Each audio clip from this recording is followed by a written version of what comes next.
Now that we have a full table here, we'll go ahead and call a meeting to order, and I'll open with a prayer and we'll stand for the pledge. Heavenly Father, thank you this morning for those who are here, and Lord, we're just so grateful for our department heads and our vendors that are here this morning, Lord, for the work that they have prepared, not only for the benefit of the commission to understand what they're going to present so they can help us understand it and apply it to the work that we're tasked to do, Lord. But we're just grateful for the service that they give to our community.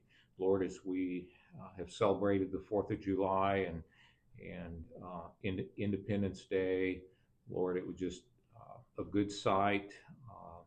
Lord, this is a great country, yes. And we just pray that you keep your hand upon us, and our best years are ahead, and we're grateful for those who have sacrificed their lives and their families that have been left behind, Lord, as they're away at their duty stations, Lord, so that we can continue to enjoy the liberties and freedoms that we do. Lord, we ask that you be with us in all the decisions that are made this morning or made as a result of what we hear this morning. Lord, we're just grateful for this beautiful day, and just want to give you all the honor and glory. In Jesus' name, amen. Amen. I pledge allegiance to the flag of the United States of America and to the republic for which it stands, one nation, under God, indivisible, with liberty and justice for all.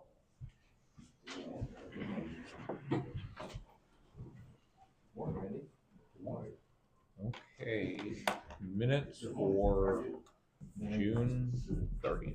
Move to approve the minutes as written. I'll second it. Motion and second to approve June 30th minutes as presented. Any further discussion? Seeing none, all in favor say aye. Aye. Aye. All opposed, same sign. Minutes approved. All right, we'll now take up our regular agenda items. And first, we have Bryan Boyce here from Great River Engineering. Bryan, welcome this morning, and we're anxious to hear your report that you put together for us for our reservation program for our paved roads. So good morning, and if you want to come on up here, you can. Good morning. So thank you for having me here today. Everybody else, I want to be a brief act to follow. So for the record, Bryan Boyce with Great River Engineering. I have spent the last 35 years of my professional career working with asphalt and pavement preservation. That's prior to coming to work for Great River Engineering as a consultant for counties and cities throughout the state to make these types of recommendations. I was approached by the county commission to perform a pavement evaluation for the 30 miles of paved road that we have here in Laclede County. It was really great to spend a couple of days with Jerrod going through these roads, talking about drainage, talking about the pavement condition index that we performed while we were out on these roads, kind of evaluating, again, not walking them, looking at certain conditions. So first off, I want to say that having a paved road is just like owning a car. If you don't maintain your car and change the oil every 5,000 miles or rotate the tires, the car's not going to last you very long. Having a pavement in it isn't any different. You have to perform maintenance on pavements, much like you do with gravel roads. It's just not as often. So if we pave a county road, we may be looking at 5 years that we need to do some sort of pavement preservation or change the oil on the asphalt, give it a new surface, a wearing surface to drive on. That can be an asphalt overlay, that can be a chip and seal, it can be a micro surface, which are basically the top 3 things that we like to utilize in the pavement world to extend the life of our pavements. So during the course of this, we've done basically a typical performance curve. And so when you overlay an asphalt road, we're going to give it a condition rating of 100. It's brand new pavement. It looks great. Everything's doing good. But each year, that performance curve starts to drop off, much like your car between 0 miles and 5,000 miles. If you don't touch that road over a period of 20, 25 years, you're going to get into the point where you have to do a complete you got to reconstruct it. You may have to go out, grind it all up, change the conditions of the subsurface, change some culverts out, and that can be upwards of $1 million a mile to do a reconstruction. So we don't have $1 million a mile to spend on 30 miles of road, and I don't think anyone in the state of Missouri does, even if they have a really large budget. So what the commission asked me to do was just take a look at these roads, see what we could do to possibly extend the life of the current pavements or possibly do some reconstruction if needed. So during this evaluation, Jerrod and I and a couple of the commissioners drove through and looked at the roads. And the great news is that the paved roads in Laclede County are in generally good condition. The reason that they're in good condition is the commission and the road and bridge staff have proactively been out and done some sort of preservation work to them, mainly crack sealing. Crack sealing is unsightly. It doesn't look very good. You got these black snakes running through the road. Everybody's wondering, why do we do that? Well, what we're doing is we're trying to keep the water out of the subgrade. Water is the biggest enemy that we have when it comes to a paved road or a gravel road for that matter, right? So we go out, we seal the cracks, it keeps the water off the subgrade, it allows the crown of the road to carry the water over to the ditch where it goes to the culvert and immediately goes to whatever drainage area that it's designed to go to. So by doing that, we have extended the life of the pavement right there. Dollar for dollar, crack sealing is the most important thing you can do if you own pavements in your county. Have to crack seal every single year. It has to be part of what you do. But because of that, we did see some longitudinal cracking, some transverse cracking, which is basically the directions of the cracks. We do see some minor pavement failures here and there, areas where we're getting some clay pockets that are pushing through. Could very well be because when we paved the roads years ago, we may not have got the subgrade properly prepared before we paved the road. It's not Laclede County that has done it, or every county has in the past. Pavement was cheap. Pavement was very cheap, and it was a really good way to basically go in and take a road that had a higher traffic count and relieve some of that maintenance burden. I'll go in and add 3 inches of pavement. Well, a lot of times we got out there, the gravel road seemed to be in good shape because it had so much traffic, it was compacted good. They may have just threw 3 inches of pavement right on top of that gravel, not realizing that we really need to change out all the culverts, make sure the hydraulics of the culverts work good, that the water is not going to come up over the road. We may want to put base stabilization underneath this to kind of build up the bones of what the road's going to set on, much like you wouldn't build a house on top of black dirt. You would want to build it on top of a nice clay or a concrete foundation. It happens all throughout the state, so it's not just a Laclede County issue. They're low volume roads. Most of the roads that we have here don't carry more than a few hundred cars a day. So building them this way was just the way that most county commissions did in the past. So based on that, going through and looking at each individual road, we gave each road, east side and west side, a condition rating. So basically how it rated on that performance curve. I won't go through each and every single road, but one of the things that we found during our evaluation is that we have several roads that were built on the old highway system. So Highway 5 in particular. We've got Orchard, Lake, you can name off all of the roads, but all of those roads were built as Highway 5. They were built to handle 10,000 cars a day. So they were built a little bit differently, 100-footer right-of-way, 3-to-1 ditches, great drainage throughout, have concrete box culverts going underneath them. Those roads have kind of fallen off of that maintenance curve and kind of gotten more into the rehabilitation curve because of the condition of the pavement. But because they're built on the old highway system and they were probably using a super pave instead of a bituminous pave, they've held together a little bit better, and they're still qualifying for pavement preservation due to the fact that they've got great drainage. We don't have trees right up next to the edge of the road. A lot of right-of-way, okay?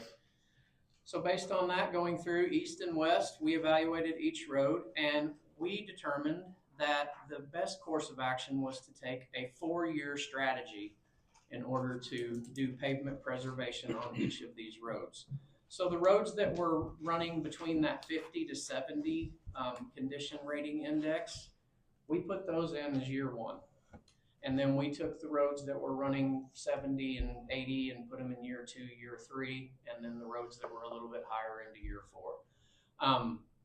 Based on the information that we have, year 3, we were really falling off and we didn't have a whole lot of roads that were gonna need to be in that year 3. They were very, very small dollar amount. So you could take these numbers and decide amongst yourselves, do we wanna do a 4-year plan or do we wanna squeeze that into a 2-year plan or a 3-year plan? The current costs to do pavement preservation are considerably cheaper. So if I go through and I overlay, and you guys got some bids on an overlay. If I go through and I overlay a road, generally just go out, do the prep work. The road and bridge staff will go out and do any patching that needs to be done, possibly replace a culvert. That we don't want to put a brand new asphalt on top of a bad culvert that may only last 4 or 5 years, because we want the pavement, when we overlay a road, we want that pavement to last for 25 years, and we don't want to cut into that if we don't have to. So based on that, you're going to be somewhere around that $300,000 just to overlay a mile of road, not counting the expense that Jerrod would have to get the road prepped. If we chip and seal a road that's in good condition, we can be somewhere around $40,000 a mile. And we can flatten that curve, just like changing the oil in the car. It doesn't give you a brand new car, it just flattens the curve, keeps it from falling off. So based on that information, we have determined that, you know, we're going to be somewhere in the little over $1 million to 1.2 million to touch basically every road in the county. And we can take that number and break that off into pieces based on the performance index number that the road has. Now, I want the commission to keep in mind anything that was a 70 in 3 years is probably going to drop off to a 60, but we're still in that range. We're still in that pavement preservation range to where we can still do preventative maintenance and not complete reconstruction. As you know, that these prices, they go up and down, but they go up way more than they come down. We're currently dealing with some high oil prices, which have pushed asphalt pavement up into that $11 and $12 per square yard range.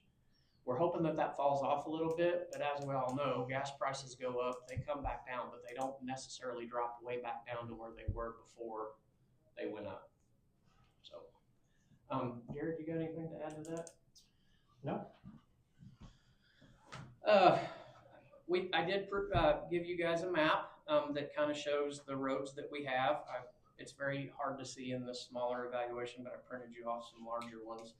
And we basically put the roads into good, fair, and poor condition. And luckily, we only have 1 or 2 roads that have kind of fallen off of that pavement preservation performance, where we need to do kind of a reconstruction. Is it Clinton Road was one of them? Clinton, Emily. Yeah. So Clinton Road, we do not have, what in the asphalt industry we call it binder loss, and it's much like a gravel road if you want to take it into comparison. Whenever you go out and put fresh rock on a gravel road, after all the cars drive down it and dust is flying everywhere, that dust is the stuff that holds the road together, and it needs moisture to basically keep it bound up and to keep it from blowing off into the weeds. After a certain period of time, asphalt loses its binder. It just deteriorates, it ages. And when it does, that's when you're, right before you get to that point, you want to hit it with pavement preservation to kind of seal it up. Clinton Road doesn't have binder loss. Clinton Road actually has pretty nice looking asphalt. It just has subgrade issues, severe subgrade issues throughout. I don't know when that road was built originally, but it would be my assessment that we didn't get the subgrade built up well enough. My recommendation to the road and bridge staff is not to go in and do a reconstruction on that, but continue to keep patching it until we get to the point where we don't have these clay pockets continuing to pull through. We can run through and do some patching on that, build that surface up, and then once we go through a couple of years where we're not seeing any deterioration in that, then we can hit it with an overlay. But we want to make sure before we overlay, once again, we address any drainage issues that we have. When we chip and seal, it's a fairly cheap cost to do that. If we have a culvert pipe that is assessed by the road and bridge staff and they're like, that culvert could last us another 10 years, I wouldn't recommend changing that culvert out if we're just going to chip seal the road. And unless it's failed, I wouldn't, because a chip and seals after about 7 to 10 years is going to need a reapplication, or we're going to decide we're going to overlay that road after 7 to 10 years. This is going to push that out 7 to 10 years as opposed to it falling off of the curve. considerably quickly. So, any questions? I guess, Brian, a question that I have would be, and I will study that, and I'm glad that we pursued this, You bet.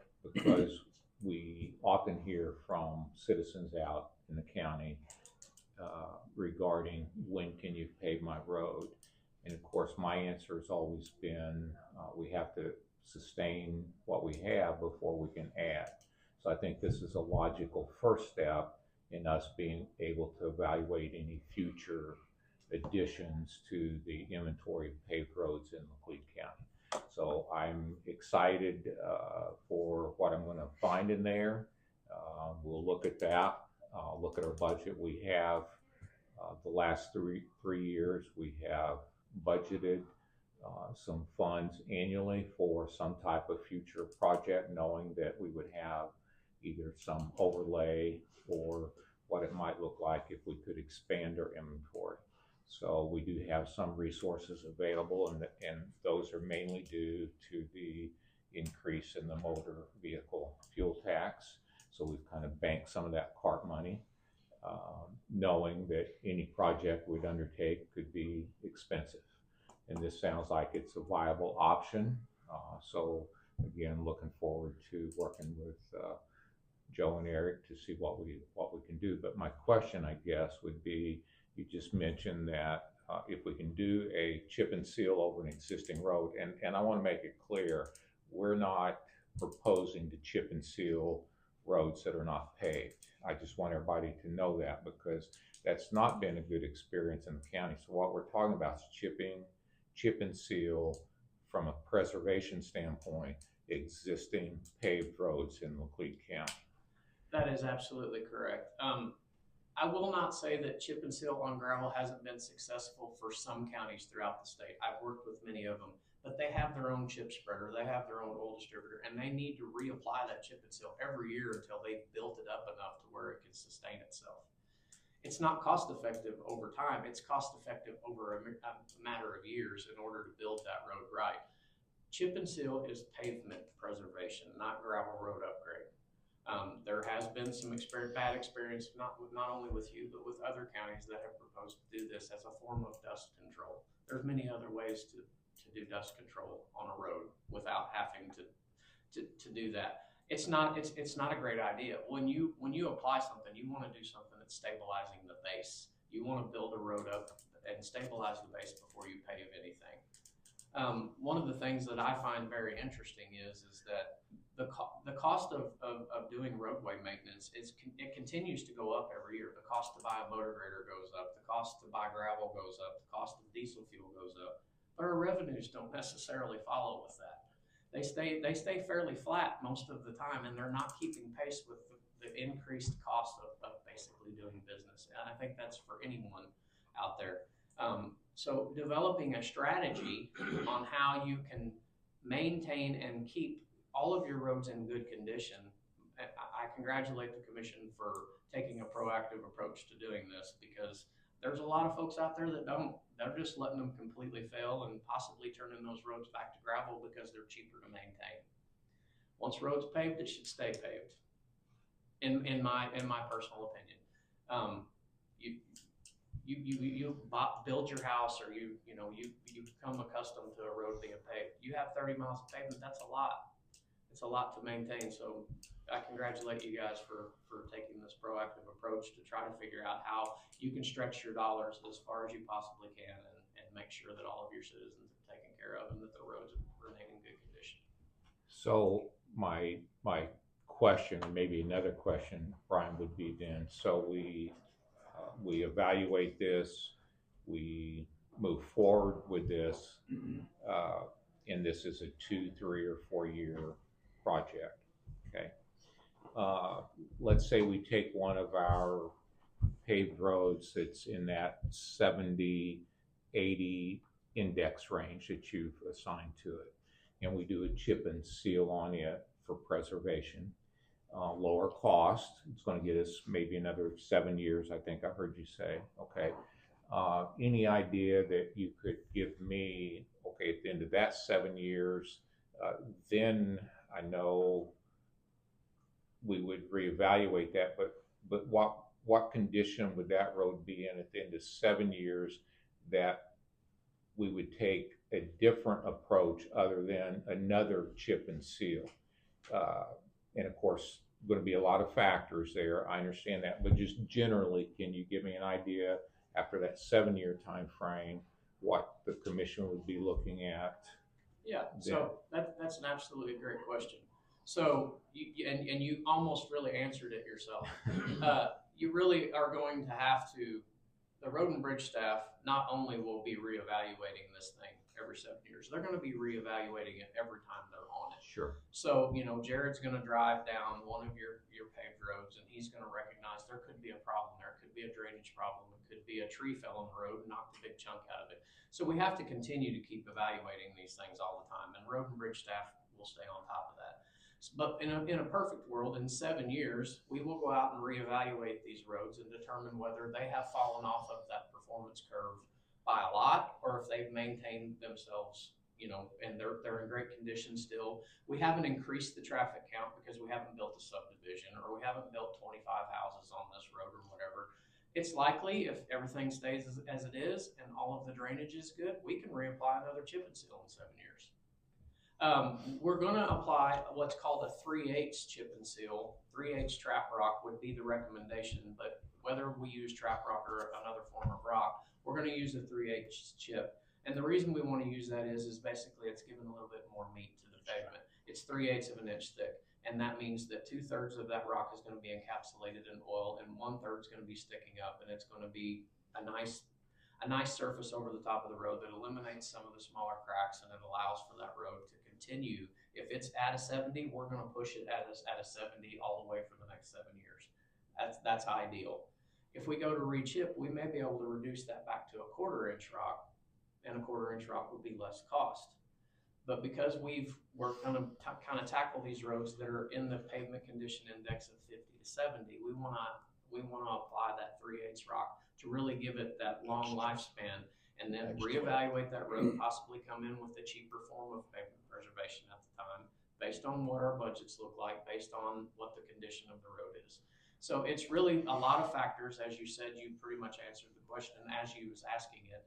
We have to reevaluate it. We have to look at it again. We have to continue to keep being proactive with the crack sealing and with keeping the ditches cleaned out, keeping the culverts where they're flowing good.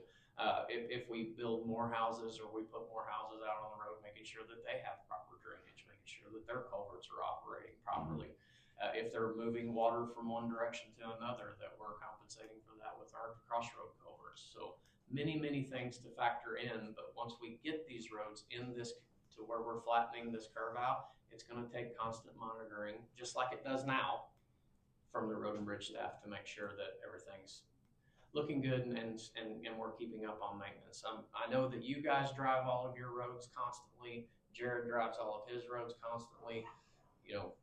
You've got motor grader operators that are out there running up and down these gravel roads that sometimes go across the paved roads in order to get to their gravels. So just keeping an eye on everything and making sure everything is performing well will dictate where we're at in 7 years. But our objective now is to flatten that curve off, to keep, if we're at a 70, we don't want it to drop off to a 50 over the next couple of years, because our 50s are going to drop to 30s and 40s, which means reconstruction, which means $1 million a mile at current cost. In 3 years, that could increase by a considerable amount. Okay. And so timing is everything. Generally, that's a cliche, right? So it would be unlikely we could make a decision that could start as early as this year. Is that just due to bidding requirements and just actually the time we would take to make that decision, whether perhaps, so would you say this year is probably out of the question? I would say that nothing is out of the question, but based on the conversations that I've had with 3 of the local contractors that actually do this type of work, they're booked up for the summer. Okay. So the objective here would be to put together a contract with a chip and seal company or a pavement preservation company as early as spring. And then that way we can kind of put it all out to bid, get it done, and then get a contract with that company. And then they will organize, but the way that we'll write the contract is they'll organize the traffic control. They'll organize all of the, you know, the mobilization between road to road. The only thing the commission would probably need to do at this point is to do a press release to say, we're gonna be chip sealing these roads on these days. There's also cooperative procurement, which I'm sure you're very familiar with, that I know that some of the central counties do. I'm not 100% sure if the counties around here do any type of cooperative procurement agreements, but with a cooperative procurement agreement, we wouldn't go out to bid. We would just basically pull from whoever's agreeing upon doing that. There's several companies. There's some that are better than others, just like anything else, but you know, going out to bid may be the best approach, so we can determine who the low bid is and determine their availability, how good they are with what their references are, all of these things, because we have several that are huge in the industry that are very close by, but all of them are basically telling me the same price this year, could drop next year, and all of them are basically saying they're booked up for the year. So we're looking at For the remainder of this year. We're looking at the summer of 2027 to start. So, you know, that's pushing us back. But based on this evaluation, we knew that going in that we were talking about 27. Okay. The roads that are on the first year's list are meant for 2027. And that would give Road and Bridge the time needed to get these roads prepped with drainage issues or whatever it might be. So that could work out. And then volume pricing, is there, obviously we would do this probably based upon your year one, year two, you've looked at that and said, okay, this is probably going to get you the best price if you do this in year one due to the volume. Is that? So, I mean, based on that price, yes, year one would hopefully cost you somewhere in the range that we showed in the report. However, the more you add, if you decide that you're going to do twice that, the cheaper per square yard price, it starts to fall off. Okay. So it's much like anything. If you hired an asphalt company to come in and pave 10 miles, it's going to be cheaper per square yard than it would be if you asked them to pave 1 mile. Your mobilization fees go down. And then your cost per square yard goes down based on the fact that they're here for 2 or 3 weeks instead of a couple of days. So in my experience, and when I was the road superintendent for Boone County, we did somewhere around 200,000 square yards per year. But when we bumped up to 300,000 per square yard, we got a lower price. Okay. All right. Any questions for Bryan? Additional questions? I don't think I'm good. I think we've already spoke with our trip and stuff like that on what I was thinking, a little inquisitive about. And so I'm like you, I'm very interested in taking a little deeper dive into some things. And I'm available to you at any point if you need any technical advice on any of this. Once you determine what you want to do, I can go back out with Jerrod and we can reevaluate anything that you need. I'm available to you at any time. So just give me a call and I can come up and answer answer any questions through email, come visit, however you would like. It'd be my pleasure. So we're if we proceed, and I think that would be the discussion we're going to have, is looking at this, seeing if we can proceed. We're a year out, approximately, right? Yeah. In that year, any additional deterioration? So time is of the essence, probably. Time is of the essence, but luckily, as I stated before, the roads that we are currently recommending for that first year most of them are part of that old highway system that was built properly. The drainage is good. Not a lot of prep work is going to be involved. Maybe a little bit of patching where we're getting a little bit more of those alligator type cracks. We may want to patch those up, but giving it a year before we start does give the road and bridge staff the time to once you've determined what you want to do in year one, you can add year one and some of year two roads based on this evaluation and say, this is what we want to budget, this is what we want to do. Gives road and bridge staff the remainder of this summer and fall, and then spring to get those roads prepped up, and then everything will be in much better condition for when we do arrive to chip and seal. One of the things I want you to keep in mind is if you do any pavement patches, they need to be down a minimum of 45 days before we chip and seal. They have to lose some of that oiliness that we first get when we're overlaying a road solid black. You'll notice, any of you, the road solid black, within 5 months it starts to turn gray. And a small patch like that that's only 1.5 to 2 inches thick, it'll get that way in about 45 days. It'll allow that oil to stick to it better. And I think from a road patching standpoint, we typically do that later in the year. So we will, whatever road patching we do will probably get done this fall. Yeah. I'm guessing. Okay.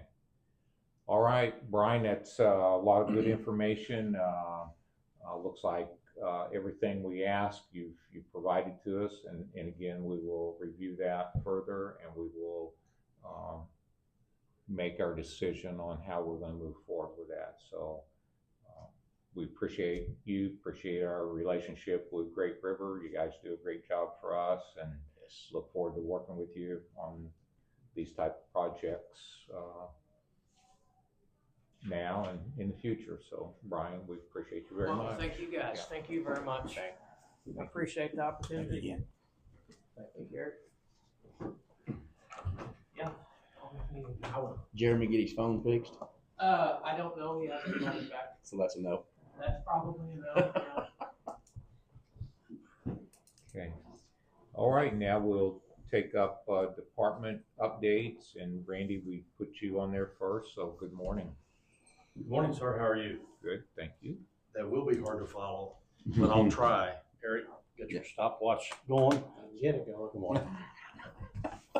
It won't be Put it on. won't be greater than 2 minutes. 8 minutes probably. So, 2 to 8. So, financial report first. We don't have any major expenditures coming down the line, and I think budget-wise, I think we're probably ahead of where we were this time last year. That's a good thing. Hopefully we won't have any disasters to change that, or any breakdowns or anything like that. Weather is next. Weather has been hard since the last meeting, last 30 days. We have deployed to the office after hours a total of 17 times. And part of that was for tornado warnings, part of that was for straight line winds, and part of that, as you well know, was for hail. We haven't had any damage reports to speak of at this time in the county. There are a couple new things. One new thing, Jerrod, I want to talk to you privately about it, is there is some money available through SEMA for debris cleanup. And that's a pretty simple application to do debris cleanup. And that can go back as far as 90 days from now. And that is a $50,000 check, just boom, pretty easy. Pulaski County has already received 2 different debris cleanup checks. So that might be something that Jerrod would consider. And if you would agree, for him to do, it's a grant, it's a zero down grant. There's no matching funds on it. And like I said, it's low doc. It's pretty easy to do. FEMA has allowed the state of Missouri to do a drawdown on a lot of the funding that has come into Missouri, and EMPG is in that drawdown. So we think that, and I've told you this 4 or 5 times before, I'm still very optimistic. There are no negatives on the EMPG grant. It's all positive at this time. It's just a matter of jumping through a few hoops to get that funded. I look for within 2 weeks or towards the end of this month for something to shake loose on that. And it might be a situation where we get paid for 2 years versus 1 year. That's what I look for. I do have a little golden nugget that you may or may not know about. And I don't want to get ahead of MoDOT with media, but I think you're about ready to. Well, I'm about ready to. that come in there, so. Yeah, I would think that it would be okay, but February 21 of next year, Laclede County will get an overlay, start the overlay process for I-44, which is much needed. It will take about 9 months to finish, and they will do it in 4 different sections like they did in Phelps County, only they learned a lot about what happened in Phelps County.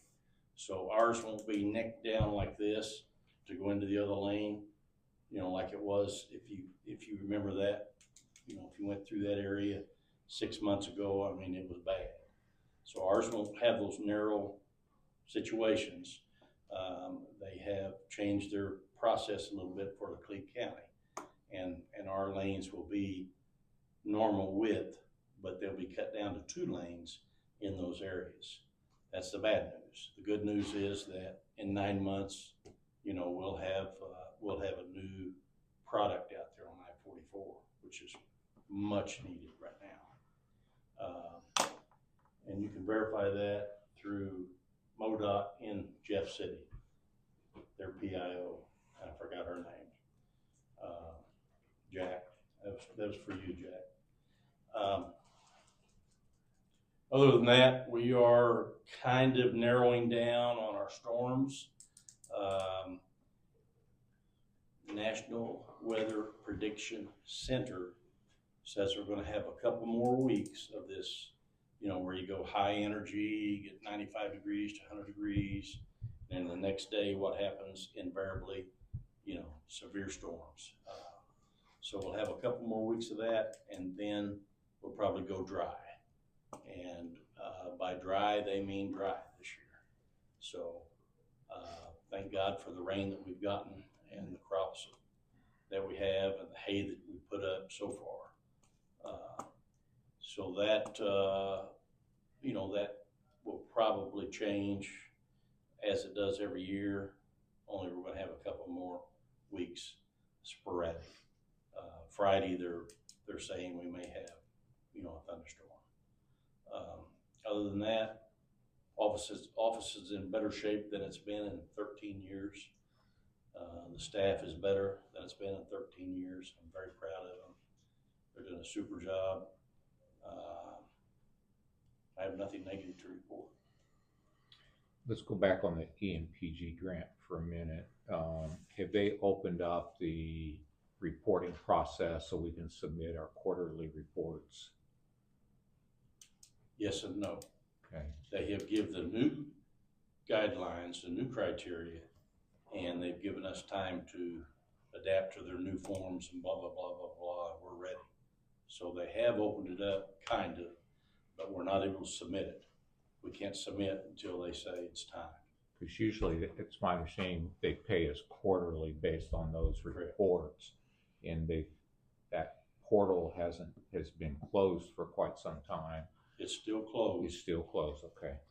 But they've sent us the new criteria, and we've already got our part done. Okay. So, Okay. yeah. Good question, though. All right, any questions for Randy? Sounds like get the garden hoses out. I think it's get the garden hose out, and I just want to compliment Joe on his part in the Laclede County Fair, and I want to say that, you know, we work direct with Joe, and there is an incident commander for weather assigned to that project this year, and that's Chief Jones from Lebanon Rural Fire, and he's done an excellent job so far. So I think this year, as far as potential show stoppage or evacuations or anything like that, will go extremely slow. I mean, extremely good, Smooth. because of Joe and his relationship with Lebanon rule and how he's established them to be the incident commander for that mission. So it's going better than it ever has. Good. So, Okay. that's Any all I have. questions? Nope. How'd I do? You're under. Yeah, 7 minutes, 45 seconds. Well, for 15 seconds, we can look at each other. All right, y'all have a good day. Thank you, Randy. Randy. Next, we have 911. Bryan, you want to step up, or you can stay there, either way. Good morning, guys. Good morning. sir. I don't have a whole lot to give to you guys, but just some simple stuff. For projects, we have no major projects currently down the pipeline. Currently kind of in the review phase of that, which will be submitted to you guys hopefully before budgetary time. Two major things that are very minor is we have purchased, which was a very minuscule amount, a QA/QI program. That way we could start looking at our dispatchers, making sure that they're following the right steps. And it's not necessarily for reprimanding, it's just making sure that we're providing exceptional service to our people. And we are currently in the building phase of that right now, so it's going to take a while to get it built to our standards. But once it's implemented, then our supervisors will be going through and reviewing a set amount of calls a month and making sure that everybody is reviewed. And then I'll be going through and reviewing the supervisors on our side to make sure everybody is in line. When I say a minor amount, it's $300 a year. So we're talking very, very minor money. One other very major thing, but zero money as of right now, is we did implement the language line solutions through our 911 program, which is also used by the courts and a few other various agencies. What this does is it allows us, for anybody who does not have English first speaking on the phone, so Spanish or any language at all, it will allow us to conference and not transfer. We're still going to maintain continuity of that call. And then we begin a three-way call between the language line and the person, and we're speaking directly to the person through the language line. Now, of course, there is a cost associated to that, and I believe it's per minute. It's a very low amount, but at the same time, it is something that's desperately needed for the area. We can't exclude someone that doesn't speak English in an emergency. It just has to be done. And there currently is no other solution for that other than that. Maybe in the future, but that's not something we currently have. To move on, we did have a record-breaking year during this 4th of July, which a lot of that was compounded by weather just before the actual fireworks and everything else. I have the statistics here for you guys. I don't want to bore you by giving you everything, but it's pretty astronomical. In total, between administrative lines, this is incoming and going out, and 911 calls, we had 510 for a 24-hour period. Now that's midnight to 23:59. And then radio traffic just exploded, of course, due to the weather event. We had Could some of that been just the events that were scheduled on the administrative side? a lot of it just had to do, it probably didn't help, but luckily it was a holiday, so we didn't have the regular courthouse stuff. But it was mainly compounded by weather. People calling in, us calling other agencies, getting resources, and then on the actual 911 call volume, we had a very, very large 911 call volume that night, and that lot of non-emergencies. That's normal. Sadly, people calling fireworks, power outages, etc. But we had 5 people in total. Correction, 6 people in total on shift, 3 during the day, 2 fully staffed or fully trained with 1 trainee, and same thing on the night, 2 fully trained with 1 trainee. They handled it exceptionally well. Everything went great from feedback that I'm getting. Of course, there were some very busy times, especially during the storm. I'm actually going to get with Randy about the fire weather because, as we know, Laclede County is prone to natural cover fires during extremely dry spells, so we need to coordinate very well to make sure we have staffing levels for that because it gets hectic fast. But other than that, I'm also going to be attending the fair to try to be there for 911 to support the county fair. I've already gotten with Chief Jones. They've kind of got me put into a corner, but they'll also allow me to go out and shake some hands and let the community know that 911 is there supporting their event. So I'm very excited for that. I can't say this is the first time that 911's been involved because I don't have that information, but we will be involved in the community from this point forward. So that's something I'm very excited for. Yep. That's all I have for you guys. Do you have any questions for me? Just a thought, take some job applications with you. Okay. We're only down one. We are only down one. I mean, as you know, we've got a lot of trainees in the pipeline right now, so we're trying not to overload our trainers because it's very easy to do. Poor Brooklyn, my assistant director, she's got 2 right now, so she's doing very well with it. But it is a very taxing thing to train a new person, and to add somebody else into that mix, I'm pretty sure she would either quit or pull all of her hair out. I'm not for sure which one. but we are going to be hiring to get us back to full staffing to where we were last time that I reported. It just will probably be a couple months, and then we'll get some. Great. But I'll have some if you want me to. I'll bring some with me and say, hey, it's going to be a few months, but we'll do it. You never know. That's right. You never know. Never know who's walking through those Right. those lines down there. That's right. Do we have any questions for Bryan? Don't believe so. All right. Okay. I Brian, will leave this thank- for you guys. Thank If you have any for the questions update. about it, please feel free to ask. Thank you, Ryan. All right, next we have Mike in maintenance. Brian, thank you. Mike, good morning. Morning, guys. Well, of course, we do our everyday maintenance, everyday checks. We've had clogged drains in the jail, sinks leaking, all that kind of good stuff. We worked some with the sheriff's office. They were having their cars with local fuses. We kind of troubleshot that for them and determined where the short was, and kind of got that out. We've been trying to keep the lawn look really nice for the 4th of July. Randy's pushing. We got the old historic sign put up this month before the 4th. We got our new dry chemical set up. They're still getting a few little niches out of it, and then we will get the hooked up where we can see real time what is going on with that. Knock on wood, I haven't had a single alarm of a high reading or low reading or anything since we got that. And what was this on, Mike? The dry chemical for the tower, Okay, it's working really, okay. really nice.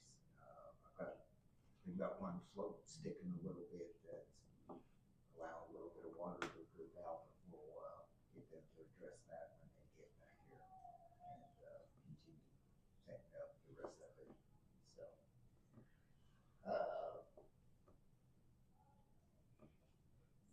what else do we have going on in here? Of course, I've got a little bit of everything wrote down if you guys want a copy. I do have another compressor out down in the basement, direct short in one of the boilers. Discovered that when I got back from vacation. Hoping to have somebody out here next week to look that over. I've got RTU 5 running. I've got one more compressor up there throwing an alarm. It's not a bad compressor, it's something else going on with it. And again, I hope to have them guys out here to try to figure out why we're not running on all 4 compressors. Mike, is that the one, or was it RTU 6 that had the communications That's upgrades? 5. That was 5. So this is the one that took us a while to get Yes. the new replacement board talking to the Right. software or something. And we're still having a little bit of trouble with that, the new communications. I've got a lot of stuff I can see now. You know, I can see the head pressure and the water temperature and stuff like that. There's a few items we have not been able to link up on that with the current system that we have right now. It's kind of my ongoing process with their engineers out of St. Louis and our guy that we deal with from Virgie. Excuse me. And, but like I said, we have got it to the point that we can start to see what's going on that unit every morning. You know, I check it sometimes in the afternoon when it's hot. Check it. We try to physically get up there every single day, especially during the humid periods. That's when those the rust in the bottom of the condenser drains starts to plug up. So we simply take a wire brush and have to clean those out periodically. And sometimes that's not even enough. You know, I had another one overflow. I cleaned it probably a month before, but we had so much humidity that day it just couldn't drain fast enough to go. So we made some changes in the way it was set up and forced more of the inside air to circulate and stop the outside air from coming through there. That helped that humidity quite a bit on that unit. So, and that one we've got to do by hand. It's been disconnected for a while. We had a high head pressure in unit 7. I think we still had an air pocket in there from somewhere. So we got that let out again and got it working again. You know, they're just an ongoing work on it. But 6, the one that we did fix the way it's supposed to be running, once in a great while it'll have a fluke deal, but it has been running very well too. So we're not restarting it twice a day. So what we did with that one really paid off. But downstairs, that's a new one. This is unit 3. We've replaced compressors in 1. We've replaced compressor in 2. So this is unit 3, which is, you know, once you start having one going out, you're probably looking for it to the age of those, you know, lifespan of those compressors. So you start to see more go out. I've been still trying to get them to give us an idea of what we could replace that 4th unit with down there. We're just not having as much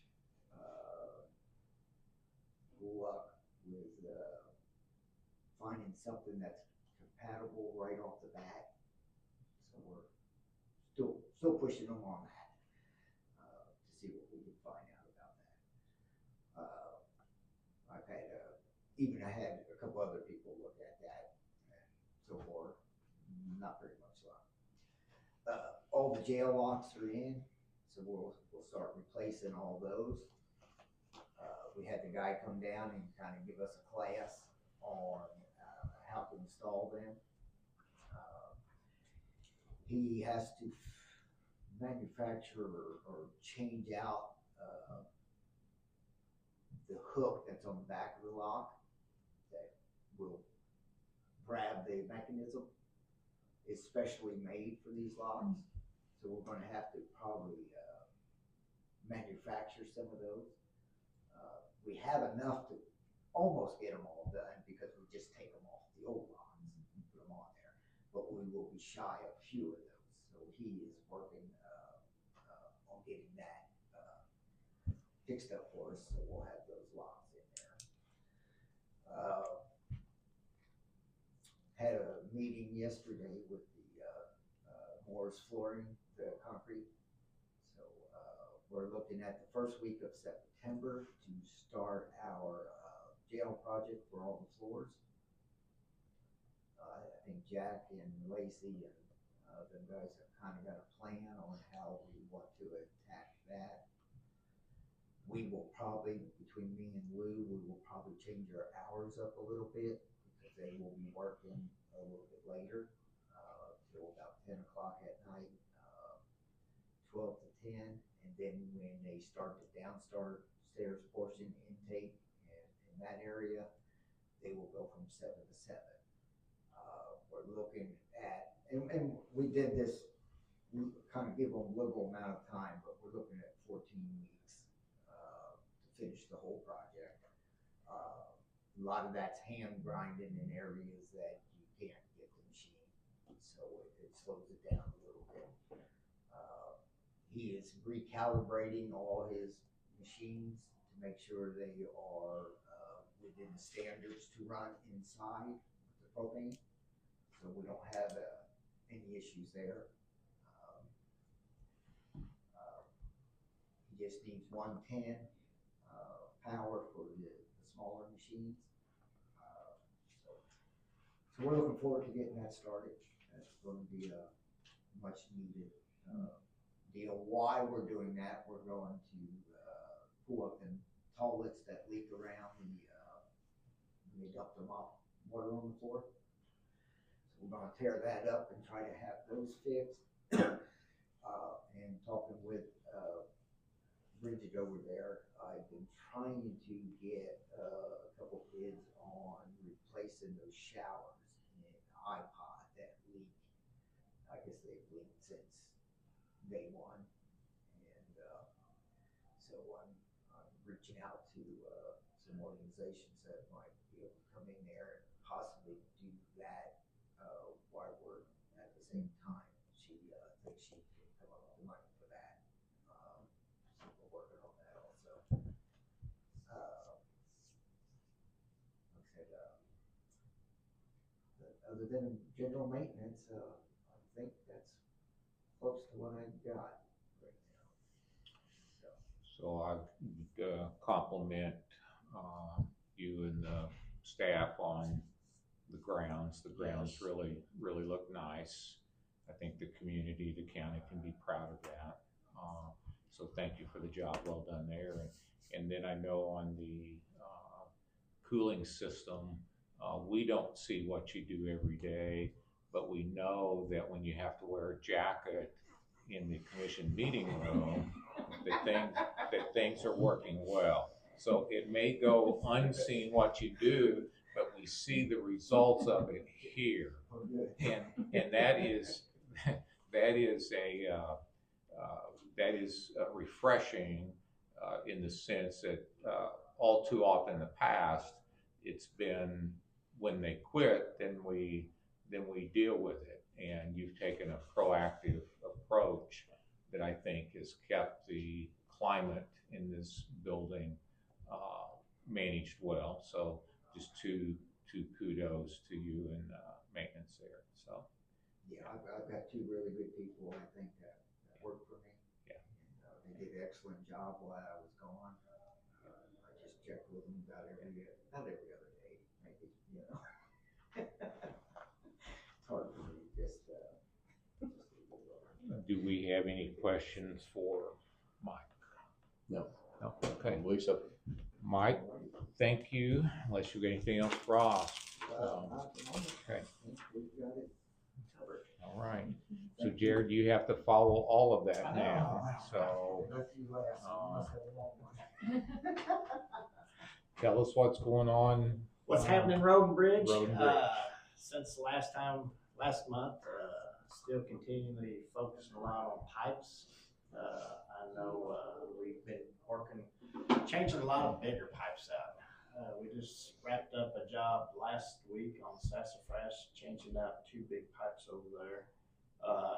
Last 2 days, well, yesterday and today, we're on Pacific, doing some ditch work and changing out some pipes there.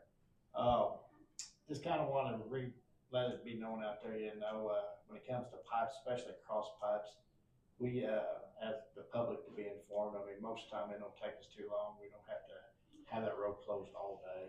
I mean, we try to schedule where we can have material on hand, have pipe on hand, so once we start digging out, remove, install is pretty quick, where we don't have to have the road closed down very long at all. As long as people are kind of patient with us, we will try to get you through as soon as possible, But we do put signs out to where they can detour around it instead of getting down there all the way down to our work zone, you know. Still, I mean, that's gonna be a driving force, in the road and bridge all summer is pipes. I mean, I ordered a lot of pipes in, well, you just know that. I have all my pipes in now. Finally got everything in, so, it's a full bore pipe change out. A lot of pipe failures through the county. And that goes from dryways to cross pipes, you know. So that's where a lot of focus is. Another thing that we'll be shifting gears in, soon as we get into this hot, dry spell, I will, bring some of the guys I wanna get into working back on our canopies, do some limb trimming. When it gets so hot and dry, sometimes you do more damage having your graders out on our roads, grading, when it's hot and dry. So, we will always have some light maintenance go on, you know, on some stuff on grading, but I will shift the direction a little bit to working on some trees. More of the canopy, not in the full, cutting a bunch of big trees down. I like to do that in the fall and winter time, you know, because I've got trees marked now. I've got people called me and I've got trees marked that will take place in the fall, but I want to focus on some of this canopy, you know, get our limbs all out for the skid steer. So that will take place. We last 2 weekends in a row, we have been called out. I've had trees down the last 2 weekends in a row, but I can generally get that taken care of with just a couple guys. And so you will see that on timesheets a little bit. And I'm really thankful for the public. The public takes care of a lot of my tree issues upon ourselves. And so that is greatly appreciated, but I'm also thankful that they call, let me know so I can get out there and finish clearing something up if they just get it open, you know. But it is our jobs to take care of that, so we don't run from that, we'll run to it, you know. And but with the storms here lately, I'm really surprised we haven't had more.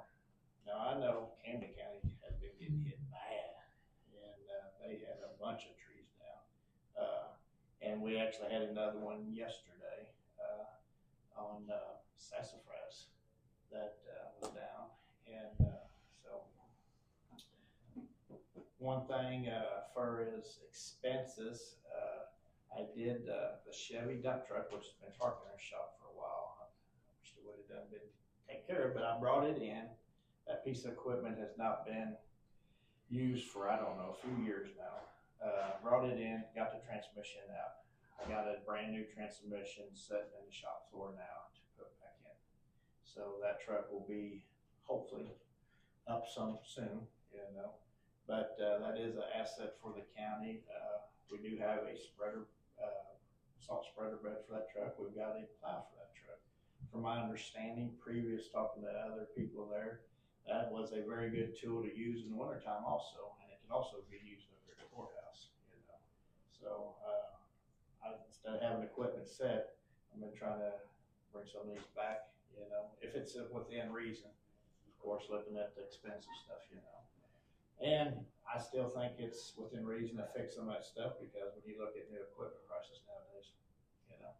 So I have, and saying that, we've had dump trucks. I've actually got dump trucks in the shop. Had 2 of them in there last week. Picked one up, and I just got a text in the meeting a little bit ago. Issue was not fixed, so it's going back to the shop. So on maintenance stuff, it's always something, it seems like. I will be short one guy, truck driver, the end of August. Will plans on leaving, so kind of getting that word out there, you know, to looking for a good dump truck driver to come on board with us, you know, the end of August. So, but I've got all grader positions filled.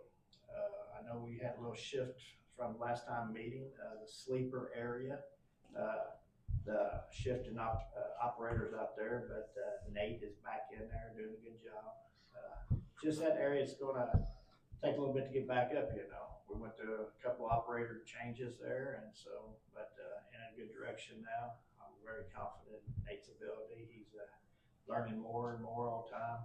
He's got a very good work ethic, so. It may be updated, but this is a Jerrod, Theresa question on the map in Theresa's office. Is it updated with those territories? I would really appreciate that. I don't refer to it very often, but sometimes when I get a call, I'll go in there, and it would help me if I knew what grader was in what territory right now. Yeah. So I need to get with you? Okay. Yep. Some sticky notes when we get done. We'll go back.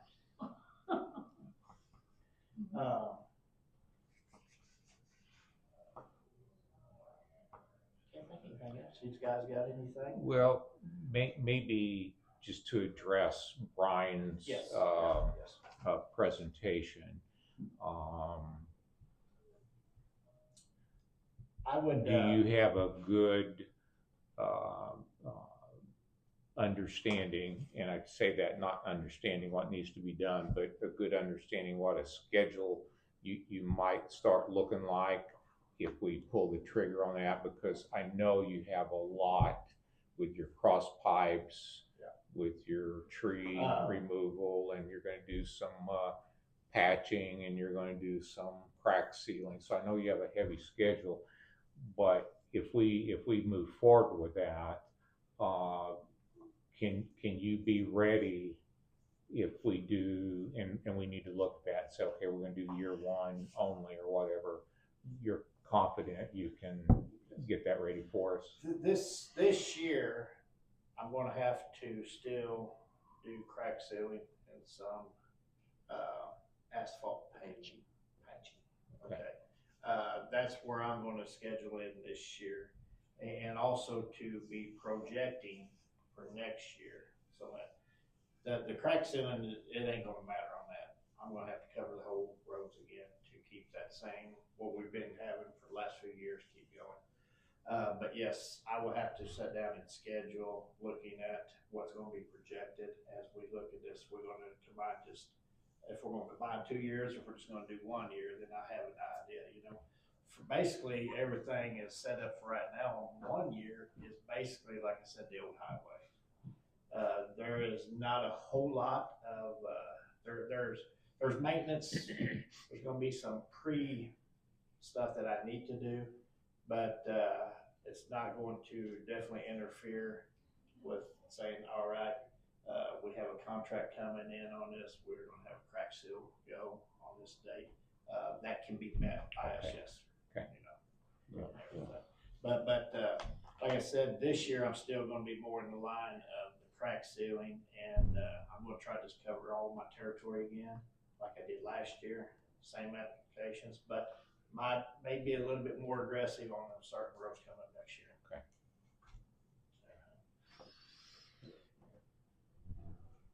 And I guess I would touch on one other thing. I know people's going to be probably seeing the weeds are getting, grass time is here, the weeds. I still got the 2 guys, the main guys that does the Jolly Barber area and Stoutland area. They are just about, this is going to be the last week, and they're going to probably be splitting up and getting into their own territories again. I kept them that way because there was an area over in Eastern, in the Brownfield area, that did get, that was going to be taken care of, and then I'll split them back up.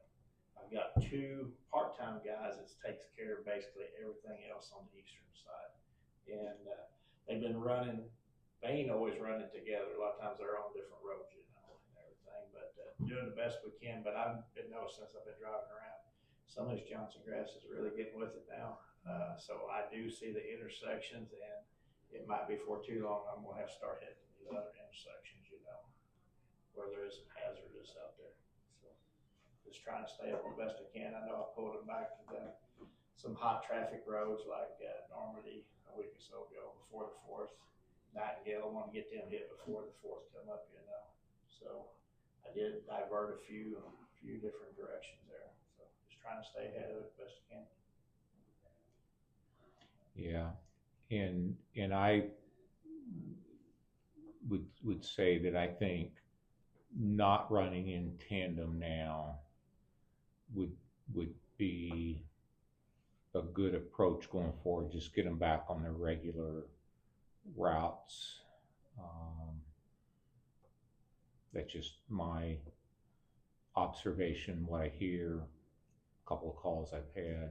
And when we get to the intersections, if they can be as aggressive as possible on those, not only time-wise, but when we're there, take them back as far as they can, if that makes sense.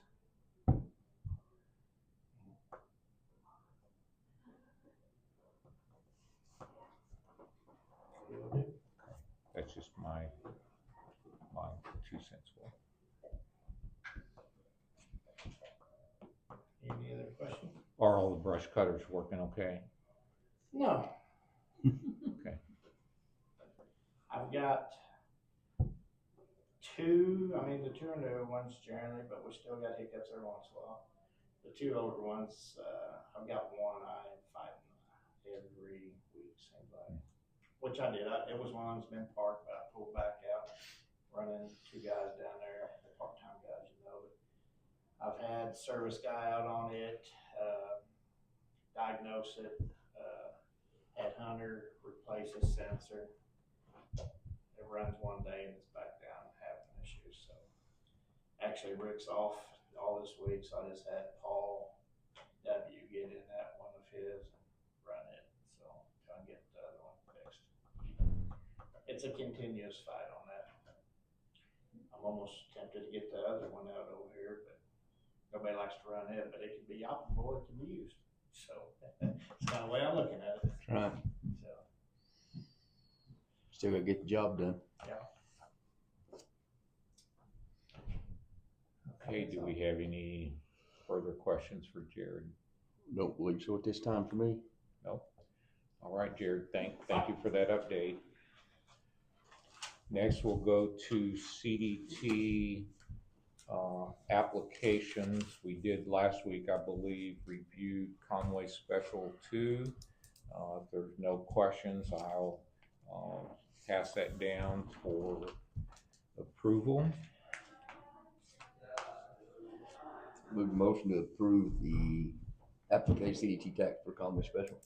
I'll second it. Okay, I have a motion second to approve the CDT application for Conway Special Road District number 2. Any further discussion? Seeing none, all in favor say yes. Or Yes. Aye. Or aye. Yes or aye. Yes or aye. Yes or aye. All opposed, same sign. Motion carries. CDT tax approved. Now we have, looks like, one for review, and then we'll bring it back up next week if there's any questions on it. And this is the Eldridge Fire Department.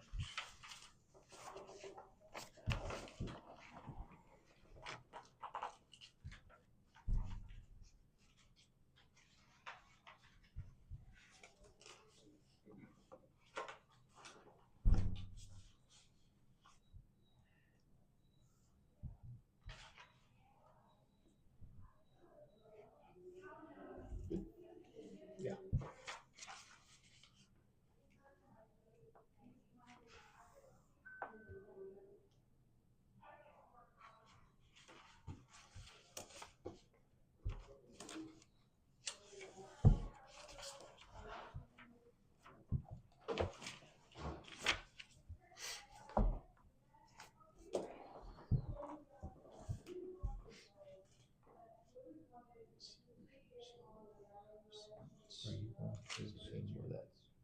Show I've got 2 over there right now, Okay. and then, They show what they see, what they spit out.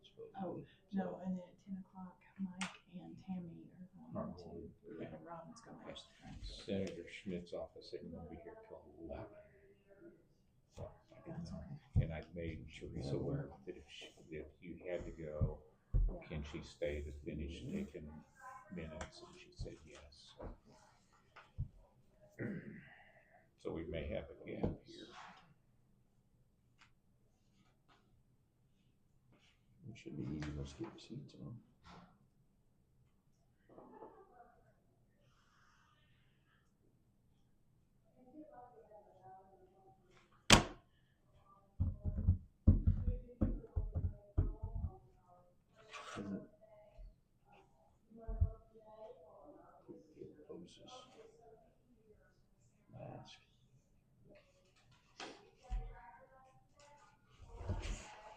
No,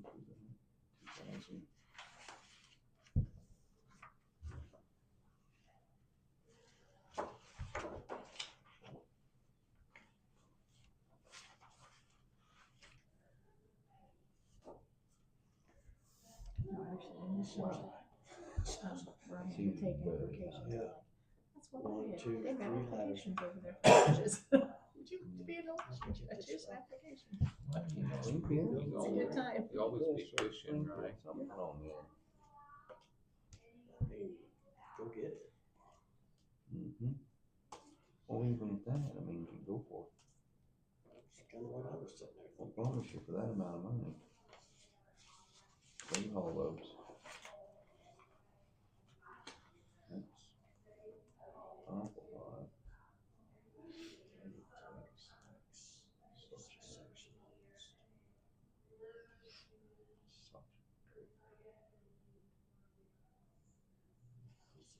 I wonder if they had Same to, place.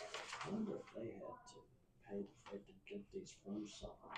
That's about what it's looking like in that one. That's ridiculous. Mm-hmm.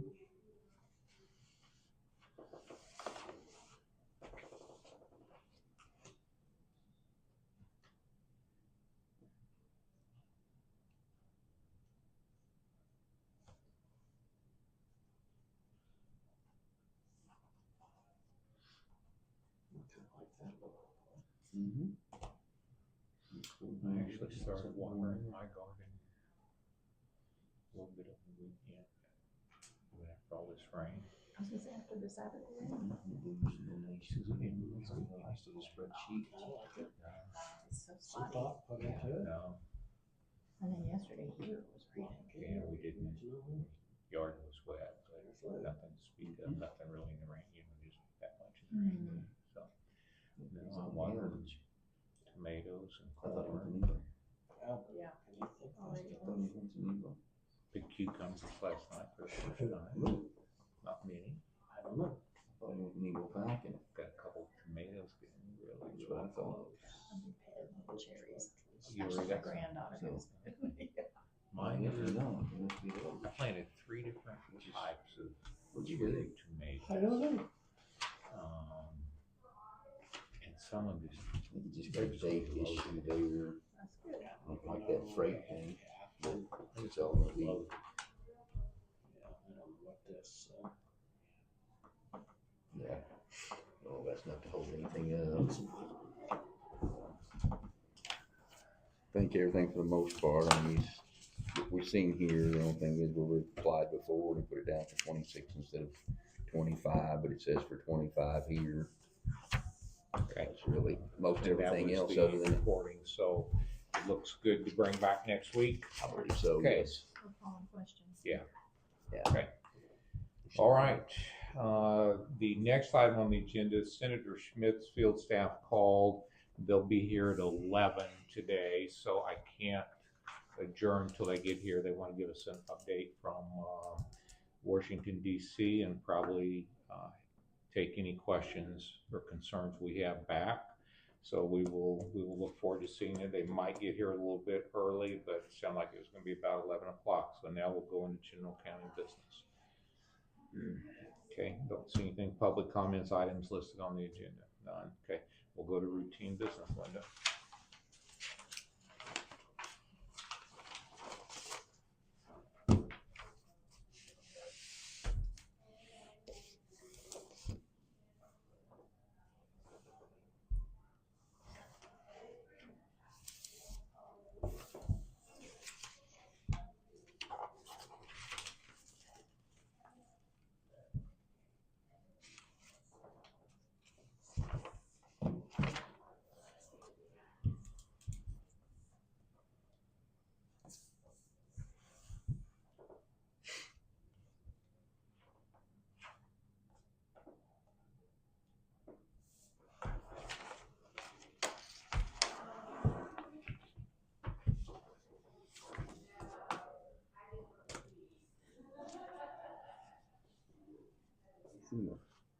Trying to run Buffalo, yes it was, that little flat. I'll have to show you the rock. Went in my tire, it's crazy. Ruin it. No, it didn't run it. Got it right in between the treads. Pretty much that's in the center of the tire, fly the tire. But it's a big rock. But anyway, way back from over there that passing by the new arena where Three Springs Ranch Arena that they've got. And there's a nice little line of turkeys coming up through there. So that's always good to see. Some babies. Yeah, had a few. I couldn't tell for sure because the height of the grass, but I could see three hens, and it, just every once in a while I'd just see looked like probably they had maybe 20 with them. I've either got 4 or 5 hens. I can't tell for sure. With about 18 babies. Yeah. Little different sizes. Right. Probably around 3 Mhm. or 4 Right. per mama. Mm-hmm.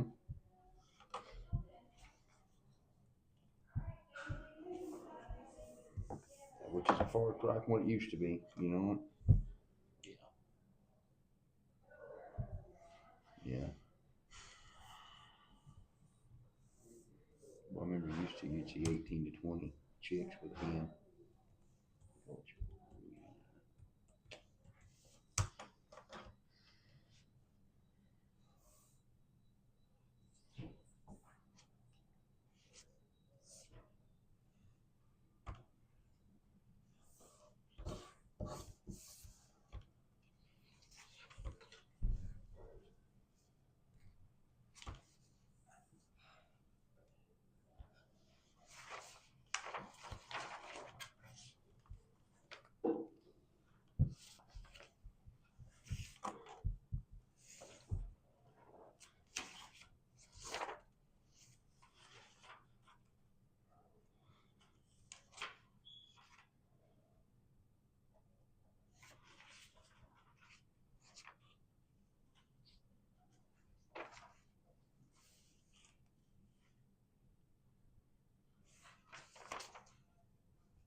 Probationary period time. 60.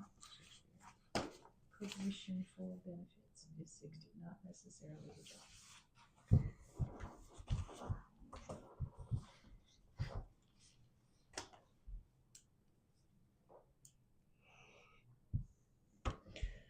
All right, we moved through that pretty quick. Public comments, items not listed on the agenda. See if Bryan gets back here. If not, we will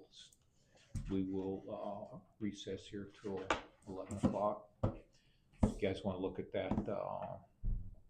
Want to fill that time with looking at that report from Great River? Or, well, that's obvious. Yeah, kind of. Just right there. Mm-hmm. Yeah.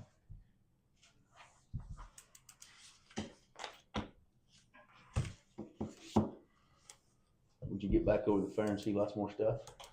Not yet, Not yet? but we got a couple days. Yeah, that's right.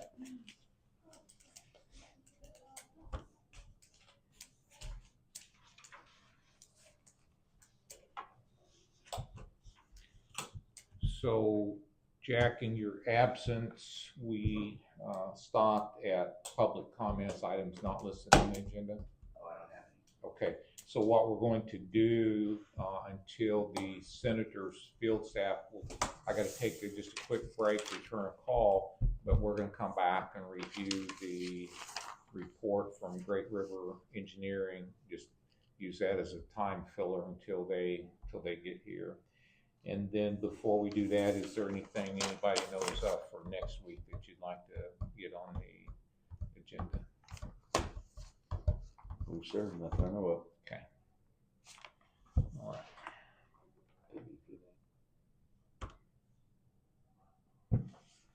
I need to take a